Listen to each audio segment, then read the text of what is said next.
Mesdames et messieurs, bonjour. Merci de rester fidèles au programme de Walfadjri. Bienvenue à votre émission Opinion qui a le plaisir de recevoir ce dimanche Maître Mbaye Jacques Diop. Maître, bonjour. Bonjour. Merci d'avoir bien voulu répondre à notre invitation. Merci. Vous êtes le secrétaire général du Parti pour le progrès et la citoyenneté, président honoraire du Conseil de la République pour les affaires économiques et sociales et maire honoraire de Rufisque. Cette semaine, vous avez annoncé votre rupture définitive avec le PDS en remettant au goût du jour le PPC après 10 ans de fusion. Comment convaincre du bien fondé de votre démarche? Pierre-Edouard, je voudrais d'abord vous remercier de m'avoir invité à ce plateau, très suivi par le peuple sénégalais et aussi par la diaspora. Remercier aussi votre président directeur général, mon ami et frère Sidi Lamine Niasse. J'ai l'occasion pour moi ici de le remercier, de le féliciter pour ce qu'il a fait dans le cadre de la consolidation de la démocratie et de l'état de droit dans notre pays. Cela dit, vous avez énuméré des titres sur lesquels revient le terme honoraire. Je suis honoraire un peu partout. Cela veut dire que j'appartiens à une génération presque en voie d'extinction. Parce que j'ai commencé mon action politique dans les années 50, précisément en 1954, MJ Brésion du Boc. 5 jours, cela fait. Et en 50, les événements de 58. Comme d'autres sont des 68 heures et les événements de 68. Je n'ai jamais adhéré au PDS. Pour répondre à votre question. Je n'ai pas adhéré au PDS. Vous avez fusionné avec le PDS. Oui, mais justement, je n'ai jamais pris la carte du PDS. Ça peut être bizarre, c'est même bizarre. Mais durant les 10 années que j'ai accompagné le PDS, je n'ai pas eu l'occasion, l'opportunité d'avoir la carte du parti. Et comment vous l'expliquez? Eh bien, c'est comme ça. C'est le fonctionnement du PDS qui est ainsi. Donc, je n'ai pas été encarté au PDS. En 2000, quand au premier tour, eh bien, j'ai alerté mon parti de l'époque, le PS, où j'ai mis 46 ans, où j'étais, comme on disait à l'époque, l'officier le plus ancien dans le grade le plus élevé. Parce que le plus ancien des secrétaires généraux de coordination élu. Quand j'ai alerté mon parti, quand j'ai alerté le président Diouf, quand j'ai alerté Ousmane Tanor Dieng, quand j'ai alerté le directoire pour dire qu'il fallait changer, eh bien, et que je n'ai pas été entendu, plus maintenant, les quelques frustrations que j'avais vécues, sur lesquelles ce n'est plus la peine de revenir, j'ai quitté le PS dans l'entre-deux tours, à un moment incertain, Pierre-Edouard, à un moment où personne ne savait qui allait gagner, à un moment où presque beaucoup de gens pensaient que Abdou Diouf allait revenir. À un moment où on sentait le navire couler aussi. Non, pas du tout, pas du tout, non, pas du tout. Vous étiez en mauvaise posture entre les deux. Non, pas du tout. C'est pas comme maintenant, comme ce qui s'est passé au mois de mars 2012. C'est pas du tout la même chose, du tout. J'étais le seul, à l'époque, le seul responsable du PS à quitter, après avoir écrit officiellement une lettre publiée dans la presse. Je n'ai pas attendu que le navire coule. Non, c'est pas vrai ça, c'est pas vrai. Le navire a coulé après moi, bien après moi. On l'a senti venir. Non. Mais bon, avançons. Bon, bref, ça, c'est pas important. Ouais. L'important est que, quand j'ai quitté donc le PS, mais pour appuyer le front pour l'alternance entre les deux tours, le premier qui soit venu me voir, c'est Moustapha Niasse, me rendre visite. Parce que Moustapha Niasse, on se connaissait depuis 1959. Au congrès du MJ UPS à Mour. Le premier meeting du deuxième tour s'est tenu devant chez moi du FAL, par Abdoulaye Wade, devant chez moi à Mérina, Rufisque. À ce moment-là, on avait besoin de moi. On a besoin de mes suffrages, on a besoin de mes militants, on a besoin de mes électeurs. Et quand le FAL est venu à le fisc, Abdoulaye Wade n'a pas tout dit comme éloge sur moi. Bref, et c'est ainsi que notre compagnonnage s'est fait. 2000 donc. Le 19 mars 2000, le FAL gagne. Aussi bien à le fisc qu'ailleurs. Mais pour le fisc, j'y ai largement contribué. Parce que c'est moi qui ai financé toutes les opérations du processus électoral. Nous avons gagné et j'aurais pu rejoindre le PDS, je ne l'ai pas fait. J'ai dit au président Wade, comme à Moustapha Niasse, que j'avais créé mon parti pour savoir ce que les Sénégalais pensent de moi. C'est ainsi que, au mois d'avril 2000, j'ai créé avec d'autres camarades que je salue ici, hommes et femmes du Sénégal de profondeur, de la diaspora, le Parti pour le progrès et la citoyenneté PPC. Pourquoi Parti pour le progrès et la citoyenneté? Nous sommes des hommes qui voulons tendre vers le progrès, le développement, progrès en tout genre, économique, social, culturel, démocratique. Mais aussi, nous avons été les premiers partis à affirmer notre citoyenneté, notre volonté, notre quête de citoyenneté. Et alors, c'est pourquoi PPC. Vous me demandez pourquoi maintenant? Mais parce que la vie a ses contraintes et ses exigences. De 2000 à 2002, le PPC nous a amenés à l'Assemblée nationale comme parti, qui venait de se créer il y a moins de 11 mois. Il a été bien devant des partis qui étaient là depuis longtemps. Parce que sur les 25 partis qui étaient en coalition, qui étaient en compétition, le PPC est arrivé 6e. 6e sur les 25. Alors, Pierre-Edouard, 2000-2002, il faut qu'on fasse un peu d'histoire. Oui, mais oui, allons-y rapidement. Rapidement. Oui. 2000-2002. On a beaucoup de choses à aborder. Oui, 2000-2002. Donc, nous sommes au PPC. 2002, le président Wade, avec mon neveu Idrissa Seck, font tout pour me convaincre de faire la fusion avec le PDS. Ce que vous avez accepté? Que j'ai accepté. Nous avons tenu un congrès de fusion au CISES, immense congrès de fusion. Nous avons signé un protocole d'accord, Abdoulaye Wade et moi-même. C'est ça qui m'a amené au PDS.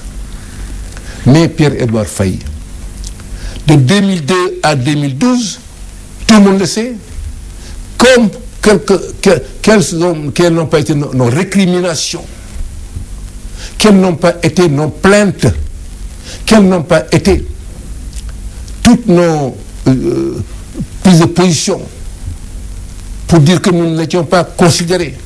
Nous regrettions d'avoir fait la fusion. Oui. Vous regrettez, donc là vous considérez que vous avez perdu au change? Absolument. Totalement perdu au change. Si le terme, si en politique, et ici et d'ailleurs en politique. Alors, on n'a pas attendu aussi la défaite d'Abdoulaye Wade en 2012. Ah oui, parce que là, vous déclarez votre départ du PDS après la défaite. Non, mais attendez. Devant votre confrère, Oumar Nying, de la RTS, il y a moins de 6 mois, à son émission Point de vue, comme la vôtre, j'ai déclaré que nous allions ressusciter le PDS, le PPC. Nous allions quitter le PDS. Mais nous allions accompagner Wade jusqu'à l'élection présidentielle. Après l'élection présidentielle, nous prendrions nos responsabilités, nous reprendrions notre liberté d'expression, notre liberté de ton et notre liberté d'action. Oui. Voilà ce que nous avons fait. Oui, mais votre fusion avec le PDS n'était-elle pas une fusion contre nature? Vous, le socialiste, vous vous alliez avec Wade, le libéral. C'était un cocktail explosif dès le départ. Oui et non. Vous savez, tout ce que j'ai fait en politique, Pierre-Edouard, je le base sur mon expérience. C'est ce que j'ai vécu, c'est ce que j'ai vu, c'est sur ce à quoi j'ai assisté. En 1956, l'UDS-RDA de Abdoulaye Kabri, paix à son âme, et de Tchernoba, paix à son âme, deux grands leaders, deux grands patriotes, ont fusionné avec mon parti de l'époque, le BDS, avec Senghor. Moi, je fais partie des tout premiers jeunes qui ont accompagné Senghor. Alors, nous avons fusionné. Alors, les gens du DS-RDA étaient considérés comme des hommes, comme des communistes. Donc, l'extrême gauche. Le PDS était considéré comme un parti de gauche modéré. Mais nous avons fusionné ensemble en 1956 pour donner naissance au BPS, le Bloc populaire sénégalais. Hommes d'extrême gauche et hommes de gauche. Et cela a été extraordinairement bien accueilli par le peuple sénégalais. Et cela a boosté aussi le BPS qui a gagné après toutes les élections à partir de 1956. Mais c'est cela qui m'a peut-être amené à penser que on pourrait, entre socialistes et libéraux, aller ensemble pour construire le Sénégal. C'était pas là une erreur de jugement? Possible, possible. Vous savez, il y a de cela quelques semaines, nous disions que après l'élection présidentielle, que nous avons bien fait d'avoir accompagné Abdoulaye Wade jusqu'à l'élection présidentielle. D'autres ont dit non, il fallait partir avant, quoi qu'il en soit. Nous avons fait notre devoir. Et nous ne sommes pas là aussi pour tirer sur l'ambulance. Pas du tout. Qu'est-ce qui est l'ambulance ici? L'ambulance, c'est le PDS. Ah oui. Nous ne tirons pas sur le PDS. Parce qu'après tout, je n'oublie pas, et mes amis n'oublient pas, que de 2004 à 2007, 3 ans durant, Abdoulaye Wade nous a fait confiance à la tête du Conseil de la République pour les affaires économiques et sociales. Et cela, en 10 ans de compagnonnage, nous avons été responsabilisés pendant 3 ans. Mais qu'importe. Le Conseil qu'il a dissous, les gens pensaient même qu'il vous a humilié. Qu'il a tenté. Mais heureusement que... Ah oui, vous confirmez? Oui, oui, bien sûr. Tout le monde sait que la manière cavalière dont il m'a parlé... Oui, il vous aurait dit Dello Moussama Yoff, est-ce vrai? Dont il m'a parlé. Alors, c'est une anecdote connue de tout le monde. Il m'appelle, j'arrive, il me fait convoquer. J'arrive, on se laisse la malle d'usage. Nangalef, ça va. En Wolof, pas en français. Nakawatengej, ça va, bon. Togal. Alors, xam nga lu tax ma wala ma ne ko non monsieur le président mu ne ma li ma la joxoon la bëgg nga delloo ma ko. Ah oui. mais ko loolu mooy lan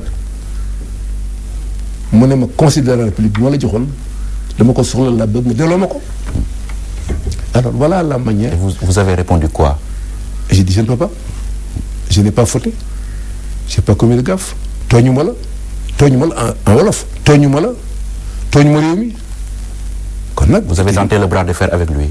Non, pas bras de fer, mais enfin, j'ai voulu qu'on respecte. Vous savez, dans la loi organique qui avait créé le Conseil de la République, on avait verrouillé pour dire que le président du Conseil était nommé pour 5 ans. Et que sauf démission de sa part ou décès, il ne pouvait pas être démis. C'est pourquoi lui, sachant cela, il m'a demandé de démissionner, ce que j'ai refusé. Et alors, donc, comme on le dit en droit, il a dissous le Conseil par une même loi, la même loi organique qui avait créé le Conseil. Il a fait adopter par le Conseil des ministres une loi organique qui a amené à l'Assemblée, a été approuvée, approuvée de demain. Et on a donc dissous le Conseil. Oui, mais une raison valable pour rompre définitivement avec lui à l'époque. Et justement, et là vous avez raison. Vous avez raison, Pierre-Edouard. Vous avez totalement raison. Mais aussi, vous savez, à l'époque, j'étais aussi dans un parti. Bien que je sois secrétaire, mais j'étais dans un parti où il y avait des hommes et des femmes. Vous avez eu les mains liées? Pas liées, mais enfin, on a convoqué immédiatement une réunion extraordinaire. Les camarades ont estimé que on venait à peine de quitter le PS et que ce n'était pas le moment aussi de quitter encore le PDS dans ces conditions-là. Et qu'il fallait se réorganiser autrement, mais pas quitter comme ça. Et c'est pourquoi nous sommes restés. Comme on dit au Sénégal, eh bien, un peu par ngor, par jom, ragal, ex-ragal, mais c'était pas... Le moment était venu en ce moment-là de quitter. je suis d'accord. Oui. Alors, en tout cas, vous remettez au goût du jour le PPC, mais pourquoi vous n'avez pas choisi de changer d'appellation pour créer une petite impression de nouveauté? Mais parce qu'il n'y a rien de nouveau sous les cires. Parce que le PPC semble passer de mode. Ah non, au contraire, non, Pierre-Edouard. Parti pour le progrès. C'est-à-dire que nous sommes des hommes et des femmes de progrès. Voulons impulser le progrès dans notre pays. Voulons impulser le progrès démocratique, le progrès social, le progrès économique, le progrès de l'état de droit. Et ensuite, nous sommes un parti de citoyenneté. Aujourd'hui, la citoyenneté est de mode. Nous avons été le premier parti à affirmer dans nos statuts que nous étions un parti de citoyenneté. C'est-à-dire quoi? Que les hommes naissent libres et égaux en droit. Et qu'il faut donc conforter la citoyenneté. Ce n'est pas rien quand nos devanciers, les révolutionnaires de 1789, proclamaient, eh bien, dans la fameuse déclaration des droits de l'homme, que les hommes naissent libres et égaux. Les hommes sont les citoyens. Et ensuite, nous-mêmes, au Sénégal, 1959, au congrès des jeunes de l'UPS de Mbour, j'ai été celui qui a lu la résolution demandant au président Mamadou Dia, à l'époque vice-président du conseil du gouvernement, de mettre fin à la chefferie traditionnelle pour que tout le monde soit des citoyens d'égale dignité. Mais nous croyons, nous, à la citoyenneté. Et elle est encore d'actualité, Pierre-Edouard. Le progrès est encore d'actualité. C'est pourquoi le progrès et la citoyenneté sont encore d'actualité. Oui, si le PPC est ressuscité, c'est parce qu'en grande partie, le PDS a perdu le pouvoir. Quelle analyse faites-vous de la défaite de votre candidat en 2012? Je ne dirais pas que le PPC a été ressuscité parce que le PDS a perdu le pouvoir, mais ça a été une occasion, une opportunité qui nous est offerte. Mais je l'avais dit avant. Mais pour ce qui est de la défaite du PDS, de ses alliés, on me fera justice. Que j'ai toujours dit, j'ai toujours pressenti. Je l'ai même théorisé. Je rends ici hommage à quelqu'un, le professeur Iba Der Thiam, qui est souvent un incompris, mais qui est un grand patriote. Très grand patriote. Pierre-Edouard, au deuxième tour de l'élection présidentielle de 2012, on a mis en place un comité électoral de 22 membres par décision du secrétaire général national du PDS, Maître Abdoulaye Wade. On n'a consulté personne. Non, ça c'est comme ça. Là. Non, ça. C'est comme ça que le parti fonctionne. Mais ce que je vais vous raconter est encore plus significatif.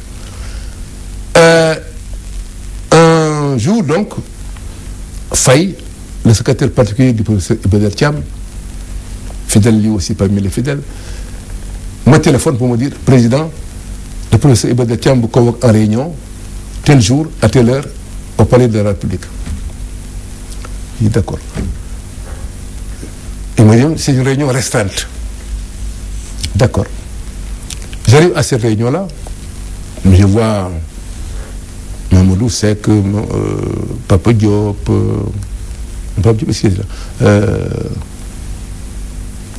Souleymane Ndéné Ndiaye, bref, Omar Sarr, etc., etc. Il m'a dit qu'il préside.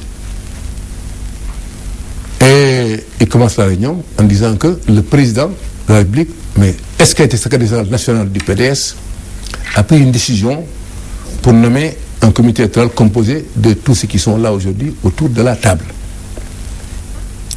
Malheureusement, à la minute près,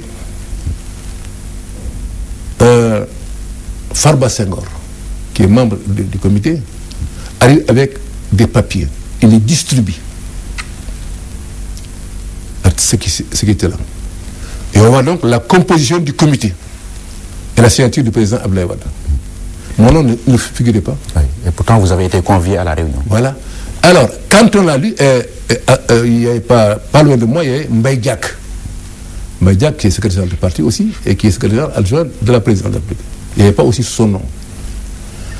nous ont dit non. Donc, comme non ne figure pas, moi je m'en vais. Et vous avez tort de m'avoir convoqué. Et Badr Thiam, qui supplie les gens de rester, et dit que c'est une erreur, il ne fallait pas distribuer ça, parce que ceci et cela, non, etc. Bref, c'est pour dire à quel point je n'ai jamais été associé. J'ai toujours été marginalisé. Ah oui. Pourtant, vous avez laissé faire.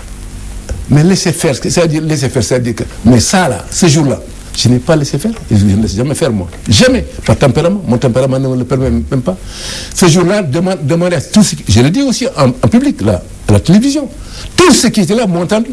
J'ai dit de tous ceux qui sont autour de cette table-là, qu'est-ce qui est le plus expérimenté que moi en matière électorale? Personne d'entre vous. Personne, je dis bien personne.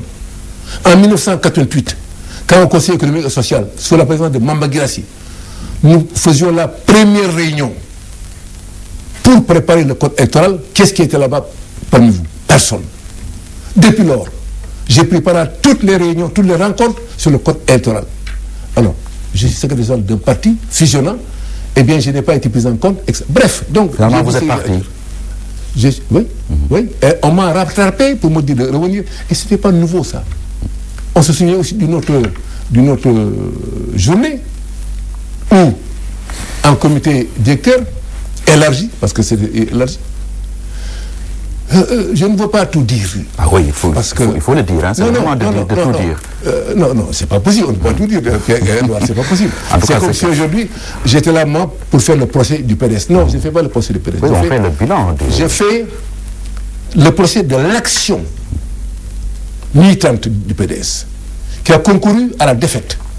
Vous savez, le PDS n'a jamais dépassé dans ce pays 25%, 30%, jamais. Jamais.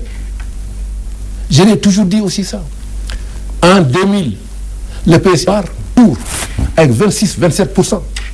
Même pas. Il a fallu la petite coalition qui était autour de lui, eh bien, pour aller à 31%. Le pouvoir a donc mobilisé, a donc tenté de massifier son parti. Et ça, c'est la technique, la stratégie d'Idrissa Seck, qui savait, lui, en 2000, que le PDS n'était pas assez représentatif. Prenez le cas du Fouta. Mais il n'y a jamais eu un seul représentant valable au Fouta, représentant le PDS, jamais. Jamais. Il y a des coins aussi où le PDS était sous-représenté dans le pays. Et vous, qu'est-ce que vous avez apporté concrètement au PDS? Est-ce que également de l'autre côté, le PDS a bénéficié de... la victoire. Oui, comment? Comment? Je vous ai dit tantôt, mais vous ne m'avez pas écouté. Ah, mais bien sûr, mais c'est étonnant. En 2000, le premier meeting du deuxième tour s'est tenu chez moi, devant chez moi. Parce que M. Diop est un homme qui compte. À Rufisque? Dans ce pays? Non, dans le pays. J'ai eu un parti national. Non, Rufisque est mon fief. Mon fief, ça. Je suis né là-bas, j'ai grandi, j'ai des parents, des amis, des frères, des sœurs, des cousins, des cousines, des gens qui m'aiment bien et que j'aime bien. Ça, c'est mon fief. Ça, c'est comme ça. Avec Abdou Diouf, avec Abdoulaye Wade, sans Abdou Diouf, sans Abdoulaye Wade, c'est comme ça. Mais j'ai dit, j'ai apporté quoi à Abdoulaye Wade en 2000? D'abord le deuxième tour, devant chez moi. Je vous raconte une anecdote, là aussi, tout de suite. Pape Diop, le président Pape Diop, l'actuel président du Sénat, a dit, racontant une anecdote lui aussi, qu'en 2000, il conduisait sa voiture, il était avec Passamou et ils allaient à Mbour. Il dit qu'ils avaient allumé la radio Walfadjri. Quand vers 17h, on a annoncé que Mbacke Diop venait de démissionner du PS. Pape Diop, le président Pape Diop dit, j'ai freiné, j'ai dit, c'est, on a gagné. Quand on a annoncé ma démission du PS, Sandaga, c'était comme si le Sénégal jouait un match de football, et qu'il venait de marquer un but à l'extérieur. Pourtant, quelques jours avant, vous avez accusé Wade d'avoir mis le feu dans votre maison. Oui, ça, je ne sais pas ça. Oui, et après, mais est-ce que Lamine Gueye et Senghor ne se sont pas réconciliés? Est-ce que Abdoulaye Wade ne s'est pas réconcilié avec ce qui était contre lui? Non, ça aussi, oui. On a incendié ma maison. J'ai accusé Wade et c'est pire. Oui, absolument. Ah oui. Et vous maintenez ces accusations? Non, absolument. J'ai accusé Wade et c'est pire. Il est venu, quand il est venu à Rufisque, Pierre Edouard Faye, Wade a dit, Khamgane du Motar Seker. Donc le débat était clos, l'incident était clos, on s'est réconcilié. Oui. Ça, j'ai dit, Voilà. c'est autre chose. Et vous, quel a été votre degré d'implication dans la défaite de Wade? On ne peut pas m'impliquer, on ne peut pas parler de responsabilité. On vous accuse de ne pas avoir eu à mouiller le maillot. Ah non, non, non. Je n'ai pas mouillé le maillot comme il faut au premier tour, ça j'en conviens. Pourquoi? Mais au deuxième tour, parce que je n'étais pas considéré, je n'étais pas associé, Pierre-Edouard. Bolé wuñ woon, bolé wuñ ma, bolé, xam nga bolé. Mais bolé, ça veut dire ce que ça veut dire. Lo bokk ñu bolé la ca. C'était pas le cas. On ne m'a pas associé. Et je vous ai raconté aussi tout de suite l'anecdote du deuxième tour. C'est le professeur Ibrahim Thiam qui a voulu m'associer. Mais j'étais oublié, j'étais omis de la liste des membres qui avaient composé le comité électoral. Donc ça a été réparé par la suite. Oui, et c'est pourquoi j'ai mouillé le maillot. Tout le monde l'a vu. Au deuxième tour, j'ai fait ce que je pouvais faire. J'ai fait. Ça n'a pas été suffisant. Oui, d'accord, parce qu'il y a une lame de fond extraordinaire, contre laquelle on ne peut plus rien. Et ça, on avait aussi averti. On ne peut plus rien. Mais le deuxième tour, mon cher Pierre-Edouard, moi je n'ai jamais été battu dans mon bureau de vote, jamais. Ni dans mon centre de vote depuis 58. Mais au deuxième tour, j'ai été laminé, j'ai dit, laminé. Et comment l'expliquer? Mais parce qu'il y a une lame de fond. Il y a eu un besoin de changement extraordinaire. Vous avez vu venir la défaite? Hein? Vous avez vu venir la défaite de Wade? Mais je vous l'ai dit au départ, là, oui. Mais oui. Mais j'ai eu des discussions pénibles avec les membres du comité électoral. Pénibles. Parce que, par expérience, par vécu, par beaucoup de choses, j'ai senti venir cette défaite-là. Alors qu'il y a des gens qui disaient que... Mais vous imaginez, au deuxième tour, quand on a voulu faire croire à Abdoulaye Wade, que les gens, par pan entier, démissionnaient du PS, démissionnaient de l'AFP, etc., pour venir voter pour Abdoulaye Wade, mais ça, j'ai trouvé ça tellement enfantin, tellement surréaliste, que c'était même pas la peine d'en parler, alors que c'était pas vrai. C'était pas possible. Alors, cette lame de fond-là, qui nous a emportés au deuxième tour, mais il faut l'analyser, ne pas continuer, eh bien, sur le même... en tout cas, nous en avons pris une leçon. Nous avons décidé de reprendre notre parti. Mais de reprendre notre parti, ça ne veut pas dire qu'on va rejoindre qui que ce soit. Oui, c'était là la question qui devait suivre. Oui. Est-ce que vous allez rejoindre Macky Sall? Non, on ne rejoint personne. Personne. Nous restons un parti autonome. Un parti qui veut se massifier. Un parti d'opposition. Qui a perdu, comme vous voulez, mais un parti qui ne sera pas dans la majorité présidentielle. Par honnêteté intellectuelle. Nous n'avons pas voté pour Macky Sall, ni au premier ni au deuxième tour. Mais nous le respectons en tant que président de la République. Les Sénégalais